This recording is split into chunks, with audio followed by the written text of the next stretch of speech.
हाँ तेबे सुंदर सिंह कौन है? तमे तांको साधु बोली कहीं कहूच? एटा एक सुंदर कहानी। कथा कौन तेबे आगु को कौन है? बालक भाव में सुंदर सिंह प्राय तांको माँ सांगे गंगा नदी कूल को अनेक समय जाऊले, किंतु वर्तमान तांको एकुटिया रहा भल लगुला। प्रकृतिर कूल तांकर अनेक समय कटि जाउतला। प्रार्थना रे, उपवास रे, धर्मशास्त्र ध्यान करिबारे आ तांको जीवन रे ईश्वरकर अभिमत जानिबारे से अनेक दिन बितेई दउथिले। भारतर ख्रीष्ट विश्वासी मानक निमंते तांकर अनेक चिंता थिला। जंगल रे एहीपरि दिन कटौथुवा समय रे से भारतर ख्रीष्ट विश्वासी मानक निमंते प्रार्थना करुथिले। मंडली पाश्चात्य संस्कृतिर अनुकारी हेबा देखि से चिंतित थिले। से विश्वास करुथिले जे ख्रीष्टंकर शिक्षा भारत निमंते, भारतर लोकमानक निमंते आ भारतीय संस्कृति निमंते उद्दिष्ट थिला। मु तुमर प्रतिपालक, मु तुमर पथ प्रदर्शक। जदिओ तुमे मृत्यु छारूप उपत्यका दे गमन करिब, तुमे कौनसी आपद को भय करिब नाही।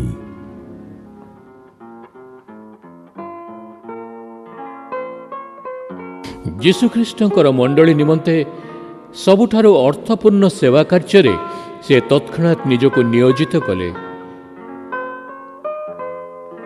तांकर सेवा कार्य यीशुଙ୍କ शिष्य मानक सेवा कार्य सदृश अत्यंत प्रभावशाली थिला। से विभिन्न ग्राम और सहर को जाई लोकमानकु तांकर आत्मिक अनुभूति विषय कही सेमानकु यीशुଙ୍କ अनुसरण करने निमंते आह्वान कले। कारण ईश्वर जगत को एते प्रेम कले जे तांकर एकमात्र पुत्र को जगत को दान कले, जेपरि जे केही तांको ठारे विश्वास करे से विनष्ट न होई अनंत जीवन पाए। तांकर साक्ष्य सुनिबा परे आ तांकर जीवन को परखिबा परे अनेके तांको साधु बा साधु सुंदर सिंह नाम रे डाकिबाकू लागिले। हाँ, से जोठी को जाउथिले लोक माने तांको भल पाउथिले, पिला माने भी आ लोक माने तांको पछे पछे जाउथिले। किंतु आनंद पाइबा संगे संगे दुख और जंत्रणा भी थिला।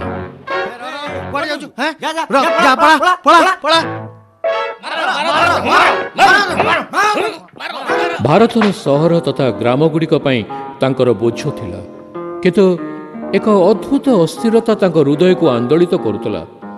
से यीशुंकर सुसमाचार नहीं एमिति स्थान को जीवा पई चाहुथिले जोठी के आगरु केही जाई नथिले। से सुसमाचार प्रचारित हेई नथिबा स्थान मानकरे अर्थात काश्मीर और अफगानिस्तान रो विपज्जनक सीमा अभिमुखे आगई गले। तांकर इच्छा थिला जेपर ईश्वरको सुसमाचार हिमालयर शिखर देश में पहुंचबो और तापरे तिब्बत देश में। प्रतिदिन संध्या समय से यात्रा करुतिले। क्रमशः से रक्त झरापाद युक्त प्रेरित और ख्रीष्टଙ୍କ निमंते ज्वलंत हृदयर साधु रूपे परिचित हेले।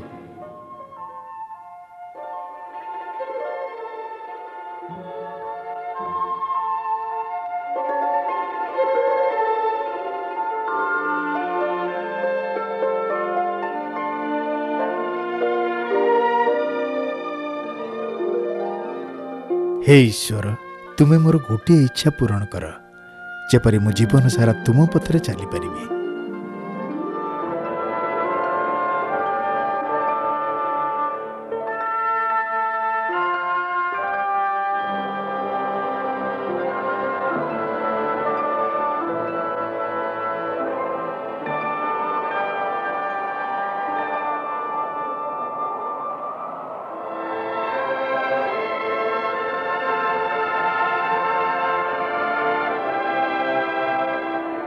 साधुଙ୍କ जीवन में अनेक घटना घटी तन्मध्यरु केतक अविश्वसनीय। उदाहरण स्वरूप गोटे रात्रि रे से मेषपालकों कैंप रे पहुंचिले। एमाने हिमालय पर्वतर उच्चरे बास करुथुबा डकायत थिले।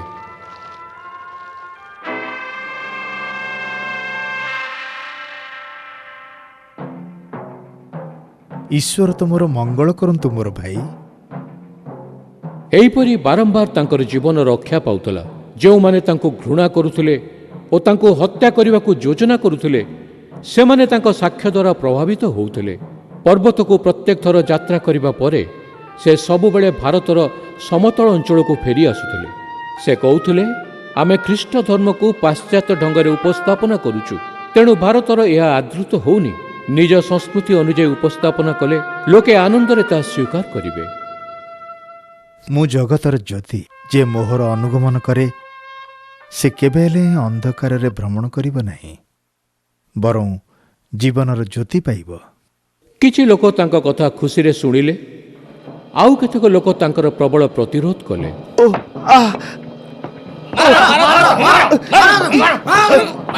ଯେତେଥର ଲୋକମାନେ ତାଙ୍କୁ ତାଡ଼ନା କରୁଥିଲେ ସେତେଥର ସେ ଈଶ୍ୱରଙ୍କୁ ଧନ୍ୟବାଦ ଦେଉଥିଲେ। ସେ କହୁଥିଲେ, ଆମେ ଖ୍ରୀଷ୍ଟଙ୍କ କ୍ରୁଶ ବହନ କରିବା ନିମନ୍ତେ ଏହି ଜଗତରେ ଥରେ ମାତ୍ର ଜନ୍ମ ନେଇଛୁ।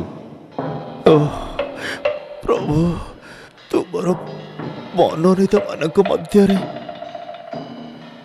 ମୁଁ ଅତି କ୍ଷୁଦ୍ରତମ, ମୋର ପ୍ରଭୁ କ୍ଷୁଦ୍ରତମ। ଲୋକେ ତାଙ୍କୁ ଅନେକ ସମୟରେ ତାଡ଼ନା ଦେଲେ ସୁଦ୍ଧା ପ୍ରକୃତି ଓ ପଶୁମାନଙ୍କ ସହ ତାଙ୍କର ଉତ୍ତମ ସମ୍ପର୍କ ଥିଲା। ହେ ପ୍ରଭୁ, ତୁମର ସୃଷ୍ଟି କେତେ ସୁନ୍ଦର, କେତେ ଆଶ୍ଚର୍ଯ୍ୟଜନକ।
ସାଧୁଙ୍କର ସୁଖ୍ୟାତି ଭାରତରେ ବ୍ୟାପିବାକୁ ଲାଗିଲା। ସେ ଯେଉଁଠାକୁ ଗଲେ ଲୋକମାନେ ତାଙ୍କ କଥା ଶୁଣିବାକୁ ସହର ଓ ଗ୍ରାମମାନଙ୍କରୁ ଆସି ଏକାଠି ହେଲେ। ତାଙ୍କର ସେବା କାର୍ଯ୍ୟ ବିଷୟ ସାରା ପୃଥିବୀରେ ଆଲୋଚିତ ହେବାକୁ ଲାଗିଲା। ଅନେକ ଖ୍ରୀଷ୍ଟଙ୍କ ବିଷୟରେ ଜାଣନ୍ତି, କିନ୍ତୁ ତାଙ୍କୁ ଜାଣନ୍ତି ନାହିଁ।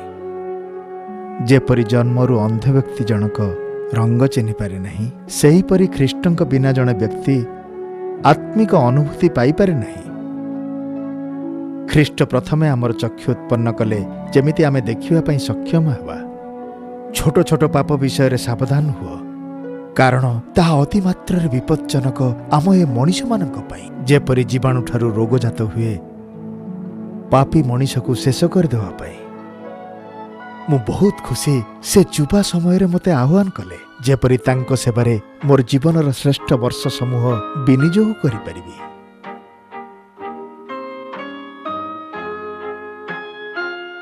1920 ମସିହାରେ ସେ ପ୍ରଥମ ଥର ପାଇଁ ଇଂଲଣ୍ଡକୁ ଗଲେ ଏବଂ ସେଠାରୁ ଆମେରିକା। ସେ ଯେଉଁ ସ୍ଥାନକୁ ଗଲେ ସେଠାରେ ବଡ଼ ବଡ଼ ଗିର୍ଜାଘର ଓ ହଲ୍ ସବୁ ଲୋକାରଣ୍ୟ ହୋଇଯାଉଥିଲା। ସତ୍ୟର ସନ୍ଧାନରେ କୌଣସି ଗୋପନୀୟତା ନାହିଁ। ମୋର ନିଜର ଅନୁସନ୍ଧାନରେ ମୁଁ ପ୍ରାର୍ଥନା କଲି, ହେ ଈଶ୍ୱର, ତୁମ ସତ୍ୟତା ମୋ ନିକଟରେ ପ୍ରକାଶ କର। ସେ ଯେ ପଥ, ସତ୍ୟ ଓ ଜୀବନ, ଏହି ସତ୍ୟ ସେ ମୋ ନିକଟରେ ପ୍ରକାଶ କଲେ। ଯେ ପର୍ଯ୍ୟନ୍ତ ତମେ ଏହି ଜଗତର ଲୋଭନୀୟ ବିଷୟଗୁଡ଼ିକ ପ୍ରତି ଆଖି ବନ୍ଦ କରିନାହଁ ଏବଂ ପ୍ରଭୁଙ୍କ ସହଭାଗିତାରେ ଆସିବାକୁ ଏକାନ୍ତ ଉଦ୍ୟମ କରିନାହଁ, ସେ ପର୍ଯ୍ୟନ୍ତ ତମେ ତାଙ୍କର ମଧୁର ସ୍ୱର ସ୍ପଷ୍ଟ ରୂପେ ଶୁଣିବା ପାଇଁ ଆଶା କରିବା ବୃଥା। ମୋର କେହି ଶିଷ୍ୟ ହୁଅନ୍ତୁ, ଏହା ମୁଁ ଚାହେଁନି। ମୁଁ ତ ନିଜେ ଯୀଶୁଖ୍ରୀଷ୍ଟଙ୍କର ଜଣେ ଶିଷ୍ୟ। ପାଶ୍ଚାତ୍ୟ ଜଗତର ମଣ୍ଡଳୀ ସମୂହର ବିଭାଜନ ମୋତେ ଅତ୍ୟନ୍ତ ଦୁଃଖଗ୍ରସ୍ତ କରିଛି। ଖ୍ରୀଷ୍ଟଙ୍କୁ ଜାଣିବା ହେତୁ ଶାନ୍ତି ବିରାଜମାନ ହେବା ଆବଶ୍ୟକ, ଅଶାନ୍ତି ବା ବିଭାଜନ ନୁହେଁ। ସବୁ ସ୍ଥାନରେ ଲୋକମାନେ ତାଙ୍କୁ ପ୍ରଶ୍ନ ପଚାରୁଥିଲେ, ପାଶ୍ଚାତ୍ୟ ଜଗତକୁ ଏପରି ବ୍ୟକ୍ତି ପୂର୍ବରୁ ତ କେବେ ଆସିନଥିଲେ। ଆମ ଦେଶରେ ଏପରି ଏକ ପ୍ରବାଦ ଅଛି, ଲୋକମାନେ ଈଶ୍ୱରଙ୍କ ବଗିଚାର ଫୁଲ। ମୋତେ ଏଇଟା ଭଲ ଲାଗେ, କାରଣ ଫୁଲ ଯେମିତି ସୂର୍ଯ୍ୟଠାରୁ ବଳ ଆଉ ସୌନ୍ଦର୍ଯ୍ୟ ପାଇଥାଏ, ସେହିପରି ଖ୍ରୀଷ୍ଟ ଯେ ଧାର୍ମିକତାର ସୂର୍ଯ୍ୟ, ତାଙ୍କ ସମ୍ପର୍କରେ ଆସିବା ଦ୍ୱାରା ମୁଁ ପ୍ରଚୁର ଆନନ୍ଦ, ଶାନ୍ତି ଆଉ ଶକ୍ତି ପାଇଥାଏ। ମୁଁ ପ୍ରକୃତିର ପୂଜା କରେ ନାହିଁ, କିନ୍ତୁ ଈଶ୍ୱରଙ୍କ ରଚନା ଦେଖି ଆଶ୍ଚର୍ଯ୍ୟ ନିଶ୍ଚୟ ହୁଏ। ପ୍ରକୃତି କେବଳ ଏକ ବାସ୍ତବତା। ଯେପରି ଜଣେ ମହାନ କଳାକାରର କାର୍ଯ୍ୟ ଦେଖି ଆମେ ଆଶ୍ଚର୍ଯ୍ୟ ହୋଇପାରୁ, କିନ୍ତୁ ତାକୁ ଆମେ ବ୍ୟକ୍ତିଗତ ଭାବରେ ଜାଣିପାରିନଥାନ୍ତି ଯେ ସେ କି ପ୍ରକାରର। ମୋ ପାଖରେ କେବଳ ଏତିକି ଲୁଗା ଅଛି, ଆଉ ଏ ଦାଢ଼ି ବି ତା ସାଥିରେ। ମୁଁ ମୋ ଦେଶରେ ଜଣେ ସାଧାରଣ ସାଧୁର ଜୀବନ କାଟେ। ମୁଁ ଏଠିକାର ଲୋକଙ୍କୁ ବହୁତ ଭଲ ପାଏ, ଆଉ ସେମାନଙ୍କ ଜୀବନର ବୋଝ ମୋ ହୃଦୟରେ ଅଛି। ଭାରତରେ ମୋ ନିଜ ଲୋକଙ୍କ ପାଖରେ ରହିବାକୁ ମୁଁ ପସନ୍ଦ କରେ। ମୁଁ ଏଠିକି ନିମନ୍ତ୍ରଣ ପାଇ ଆସିଛି। ମୋର ପ୍ରିୟ ବନ୍ଧୁ, ମୋ ଦେଶରେ ଅନେକ ଉତ୍ତମ ବ୍ୟକ୍ତି ଅଛନ୍ତି ଯେଉଁମାନଙ୍କ ସଂସ୍ପର୍ଶରେ ମୁଁ ଆସିଛି। ସେମାନେ ଏହି ପାଶ୍ଚାତ୍ୟ ଜଗତର ବ୍ୟକ୍ତିଙ୍କ ଅପେକ୍ଷା ବହୁ ଭାବରେ ଉତ୍ତମ ଅଟନ୍ତି, ଆଉ ଯେକୌଣସି ସଂସ୍କୃତିରେ ମନୁଷ୍ୟ ତାହାର ଉତ୍ତମତା ପ୍ରଦର୍ଶନ କରିବା ଉଚିତ। ବାଇବେଲରେ ଲେଖାଯାଏ, ଆମର ସମସ୍ତ ଧର୍ମକର୍ମ ଅଶୁଚି ବସ୍ତ୍ର ତୁଲ୍ୟ, ଓ ଆମେ ସମସ୍ତେ ପତ୍ରତୁଲ୍ୟ ଜୀର୍ଣ୍ଣ ହୋଇଅଛୁ। ଆମମାନଙ୍କର ଅପରାଧ ବାୟୁ ପରି ଆମମାନଙ୍କୁ ଉଡ଼େଇ ନିଏ। ପ୍ରିୟ ପ୍ରଭୁ, ମୋତେ ୟୁରୋପ ଓ ଆମେରିକା ପଠାଇଥିବାରୁ ମୁଁ ତୁମକୁ ଧନ୍ୟବାଦ ଦିଏ। ଏହା ମୋତେ ଆନନ୍ଦିତ କରିଛି, ଆଉ ଏଥିଯୋଗୁଁ ମୁଁ ମୋ ହୃଦୟରେ ଦୁଃଖ ମୋତେ ପାଇଛି। ତୁମର ଅନେକ ସନ୍ତାନ ଜାଣନ୍ତି ନାହିଁ ଯେ ଏହି ଜାଗତିକ ଧନ ଦ୍ୱାରା ସେମାନଙ୍କୁ କୌଣସି ପ୍ରକାର ଖୁସି ମିଳି ନପାରେ। ମୋ ପ୍ରଭୁ, ସେମାନଙ୍କୁ କ୍ଷମା କର ପ୍ରଭୁ, କ୍ଷମା କର। ଆମେନ୍।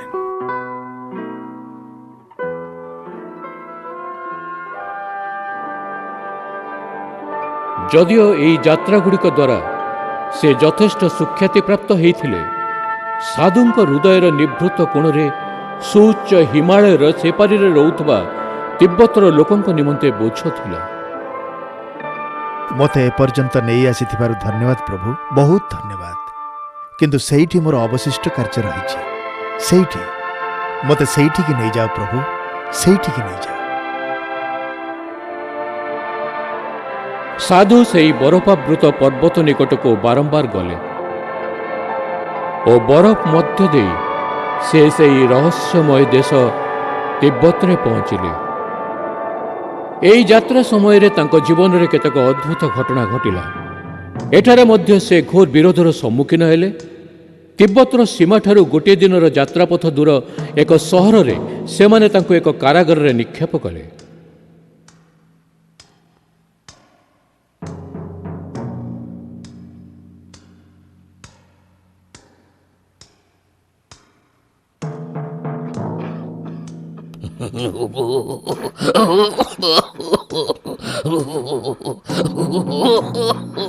ଓ ଭାଇ,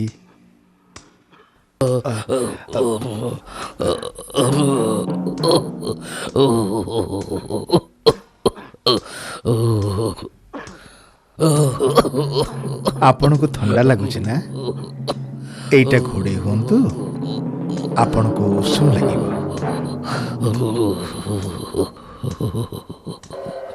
ତମେ ତମ ଚାଦରଟା ମତେ କାହିଁକି ଦଉଛ? କାରଣ ମୋର ଈଶ୍ୱର ମୋତେ ଏପରି କରିବାକୁ ଶିକ୍ଷା ଦେଇଛନ୍ତି। ସେ ମୋତେ କହିଛନ୍ତି, ଦେଖ, ତୁମେ ଯଦି ଜଣେ ରୋଗୀର ବି ସେବା କରୁଛ, ତାହା ମୋ ପ୍ରତି ହିଁ କରୁଛ। ସେହି ବନ୍ଦୀମାନଙ୍କ ମଧ୍ୟରୁ ଅନେକ ତାଙ୍କର କିଛି ଶିକ୍ଷା ଶୁଣି ମନ ପରିବର୍ତ୍ତନ କଲେ ଓ ଖ୍ରୀଷ୍ଟିଆନ ହେଲେ।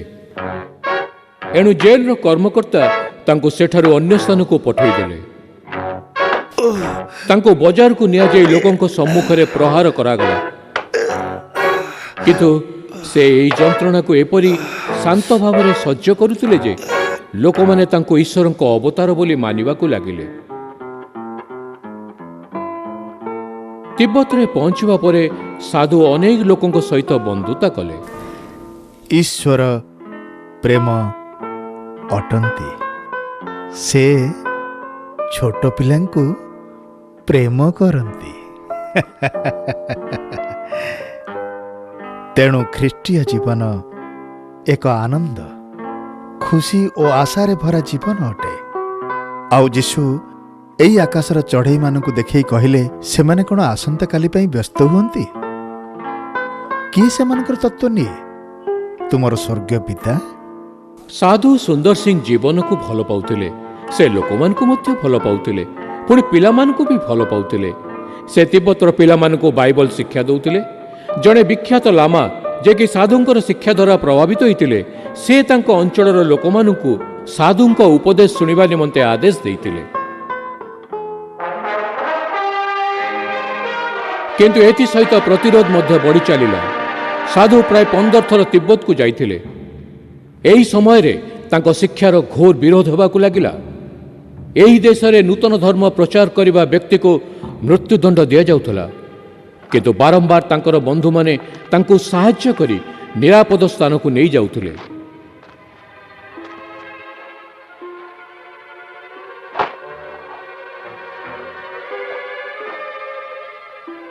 ଯେତେଥର ତାଙ୍କ ପ୍ରତି ତାଡ଼ନା ଘଟୁଥିଲା, ସେତେଥର କେହି ନା କେହି ତାଙ୍କୁ ସାହାଯ୍ୟ କରିବାକୁ ଉପସ୍ଥିତ ରହୁଥିଲେ।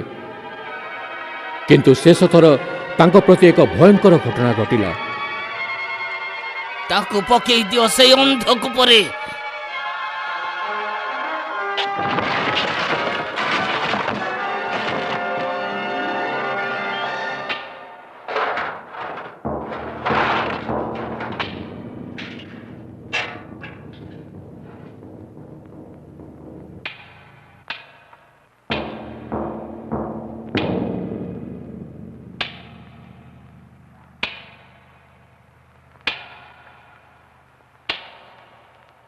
ସେହି ଅନ୍ଧକୂପ ମଧ୍ୟରେ ସାଧୁ ଅନେକ ଦିନ ବେହୋସ ହୋଇ ପଡ଼ି ରହିଲେ। ସେ କିନ୍ତୁ ଏ ବିଷୟରେ କିଛି ଜାଣିପାରିନଥିଲେ। ଲାଗୁଥିଲା ଯେପରି ଏଇଟା ତାଙ୍କ ଜୀବନର ଶେଷ ମୁହୂର୍ତ୍ତ। ପ୍ରଭୁ ଯୀଶୁ, ମୁଁ ତୁମ ପାଇଁ ସତରେ ମରି